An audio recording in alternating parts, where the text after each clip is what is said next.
Assalamualaikum warahmatullahi wabarakatuh. Perkenalkan, nama saya Muhammad Lutfi Aziz dengan nomor induk mahasiswa 250301020189.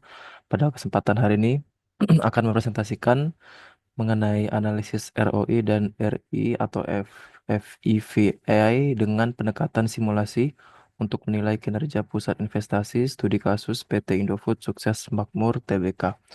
Adapun presentasi ini disampaikan untuk memenuhi ujian akhir semester tahun 2025-2026 mata kuliah Sistem Pengendalian Manajemen Program Studi Akuntansi PJJ S1 semester 1 dengan dosen pengampu Bapak Abdurrahman SEMAK. Baik, untuk tugas ini latar belakangnya yaitu dalam era persaingan bisnis yang semakin kompetitif, perusahaan multisegmen dituntut mengelola setiap unit bisnis secara efisien dan akuntabel. Setiap divisi harus mampu menunjukkan kontribusi finansialnya terhadap kinerja perusahaan, sehingga konsep pusat investasi atau investment center menjadi penting dalam sistem pengendalian manajemen modern. Pusat investasi adalah unit pertanggungjawaban di mana manajer dinilai berdasarkan laba yang dihasilkan sekaligus investasi atau aset yang dikelola.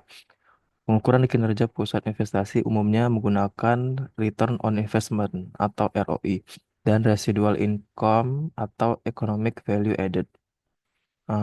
ROI menilai efektivitas divisi dalam menghasilkan laba dari aset yang digunakan, namun dapat mendorong manajer menghindari investasi baru yang menurunkan ROI jangka pendek. Karena itu, RI atau EVA digunakan dengan memasukkan biaya modal untuk memastikan investasi benar-benar menciptakan nilai tambah.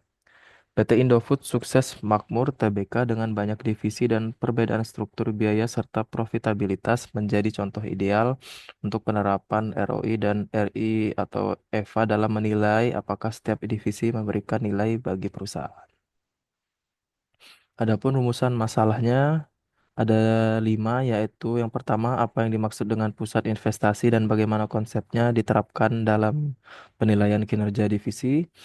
Kemudian yang kedua, bagaimana cara menghitung ROI dan RI atau EVA sebagai indikator kinerja pusat investasi. Kemudian ketiga, bagaimana hasil perhitungan ROI dan RI atau EVA pada tiga divisi Indofood. Keempat, divisi mana yang memiliki kinerja terbaik dan mana yang perlu evaluasi. Dan terakhir, yang kelima, apa implikasi manajerial dari hasil analisis ROI dan RI atau EVA tadi. Adapun tujuan penulisan ini yaitu pertama menjelaskan konsep pusat investasi serta elemen-elemen investasinya, kedua menyajikan landasan teori mengenai ROI dan RI atau EVA sebagai alat ukur kinerja, ketiga menghitung ROI dan RI atau EVA pada tiga divisi Indofood sebagai studi kasus, keempat menganalisis hasil perhitungan untuk menilai efektivitas masing-masing divisi, kelima terakhir memberikan rekomendasi strategis bagi manajemen berdasarkan hasil analisis. Lanjut ke bagian landasan teori. Di sini ada 4 landasan teori yang sudah disiapkan dan disingkat. Yang pertama yaitu konsep pusat investasi. Jadi pusat investasi sendiri adalah unit organisasi di mana manajer divisi bertanggung jawab terhadap laba dan investasi yang digunakan untuk menghasilkan laba tersebut. Kemudian yang kedua yaitu elemen investasi dalam penilaian divisi. Di sini ada 5, yaitu kas, piutang, persediaan, modal kerja, dan aktiva tetap. Kemudian yang ketiga ada return on investment atau ROI, yang mana rumusnya atau untuk menghitungnya yaitu menggunakan laba dibagi dengan investasi dikali dengan 100%. Dan yang terakhir keempat yaitu residual income atau economic value added. Ya, rumusnya yaitu investasi dikali ROI dikurang dengan biaya modal. Kemudian kita masuk ke analisis studi kasus PT Indofood Sukses Makmur Tbk.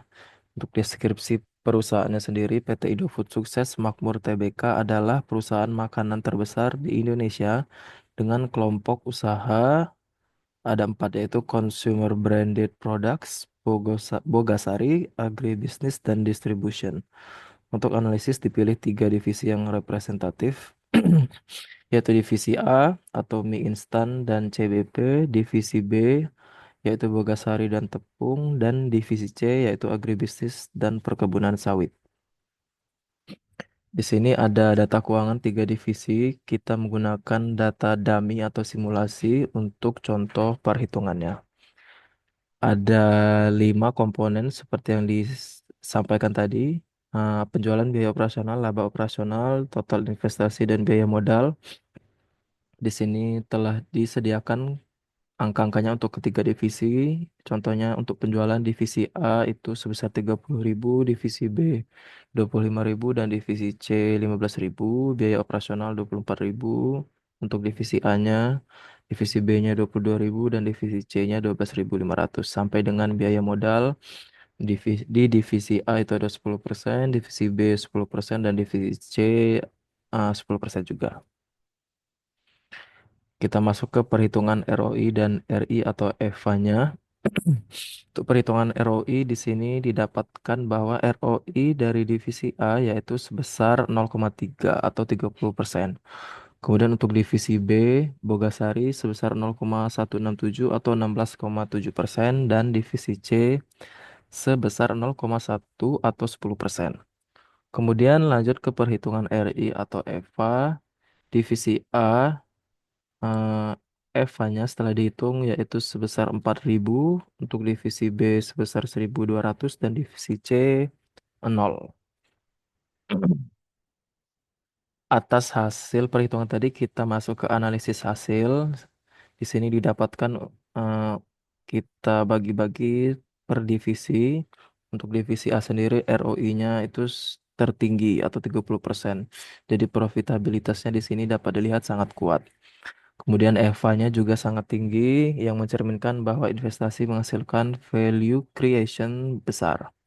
Divisi ini dapat disimpulkan menjadi mesin utama laba Indofood. Kemudian lanjut ke divisi B atau Bogasari, ROI-nya cukup moderat atau sebesar 16,7%. EVA-nya sendiri masih positif, berarti tetap menciptakan nilai. Dan kinerjanya baik tetapi perlu efisiensi biaya dan peningkatan turnover aset. Kemudian divisi C, ROI-nya cukup rendah atau hanya 10%, tepat sama dengan biaya modal yang sebesar 10%. Kemudian beralih ke EVA-nya itu sebesar 0. Yang ini mengindikasikan bahwa investasi tidak menciptakan nilai tambah. Hal ini bisa disebabkan oleh fluktuasi harga komoditas sawit, intensitas aset tinggi, dan depresiasi besar.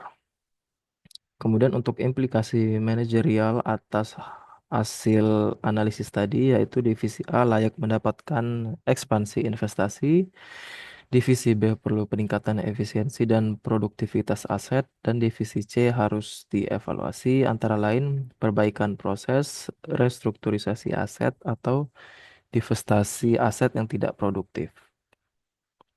Sehingga untuk kesimpulan dan rekomendasinya di sini dapat disampaikan. Untuk kesimpulan, pusat investasi memberikan kerangka yang memungkinkan perusahaan menilai kinerja setiap divisi tidak hanya berdasarkan laba yang dihasilkan, tetapi juga efektivitas penggunaan aset yang dikelola.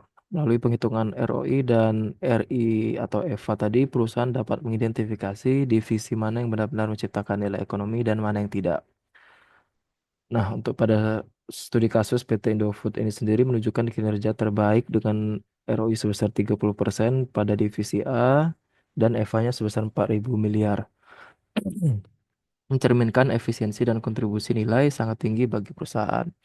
Divisi B kemudian masih berada dalam kategori berkinerja baik karena menghasilkan EVA positif, meskipun tetap memerlukan peningkatan efisiensi operasional untuk memaksimalkan nilai tambah.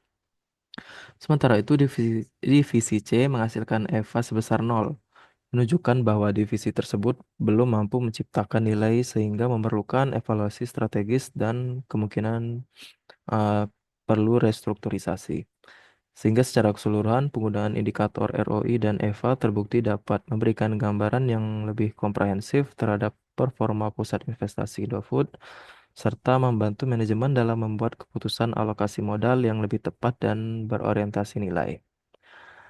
Adapun rekomendasi yang dapat disimpulkan atas hasil analisis pada hari ini yaitu divisi A perlu penguatan kapasitas produksi dan investasi pada inovasi produk karena divisi A menciptakan nilai terbesar dibanding divisi-divisi lain. Kemudian divisi B perlu meningkatkan efisiensi operasional dan mempercepat perputaran aset untuk menaikkan ROI. Kemudian divisi C perlu dilakukan evaluasi aset yang tidak produktif, optimalisasi proses perkebunan atau mempertimbangkan divestasi. Indofood disarankan untuk mengadopsi EVA sebagai alat utama pengukuran kinerja investasi. Kemudian penggunaan ROI dan EVA juga perlu diimbangi dengan indikator non-keuangan untuk menghindari bias keputusan jangka pendek. Sekian presentasi yang dapat saya sampaikan. Lebih dan kurangnya mohon maaf. Wassalamualaikum warahmatullahi wabarakatuh.